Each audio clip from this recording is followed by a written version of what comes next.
In case anybody asks, here's a quick breakdown of what goes into the total cost of engagement.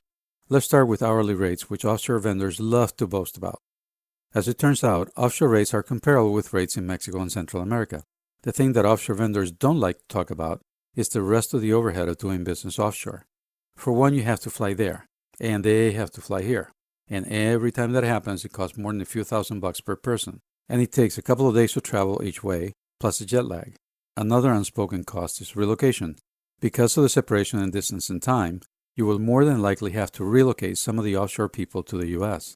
This has considerable cost, and it creates stress for the people who have to stay here away from their families for an extended period of time. If you don't do that, and even if you do, you'll need a bridge team.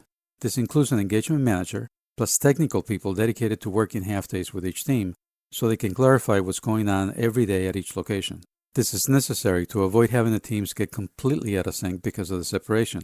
Then there's the issue of productivity. For every 2 engineers in the U.S., you'll need 3 or more offshore. One reason for this is that because of the increase in business going to places like India, it is very difficult for offshore vendors to find and retain experienced engineers. And having a team dominated by inexperienced engineers is a major contributor to lower productivity and quality.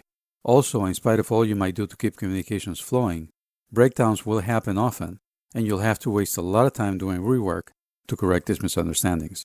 By the way, this increased demand is also causing record high turnover, which is a major hit to productivity and to the morale and stability of both teams. When you add it all up, the total cost of engagement in offshore locations can be up to 20% higher than somewhere closer to you.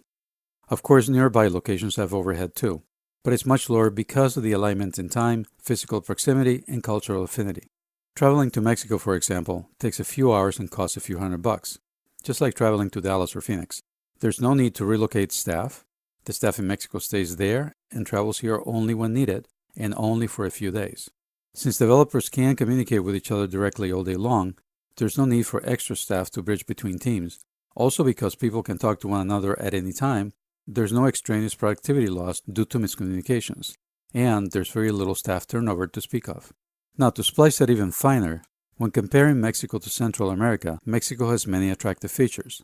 Mexico has the largest talent pool of the region, and it is physically closest to the U.S. It also has a high degree of cultural affinity, which means, among other things, that in Mexico, yes means yes, and done means done. Thanks to NAFTA, it has strong IP protection and alignment of intellectual property laws, and also because of NAFTA, it is very easy to bring engineers to the U.S. as needed, using a special visa available only to Mexican and Canadian professionals. Finally, the government of Mexico is making a considerable investment in promoting technology trade and in helping successful companies compete globally.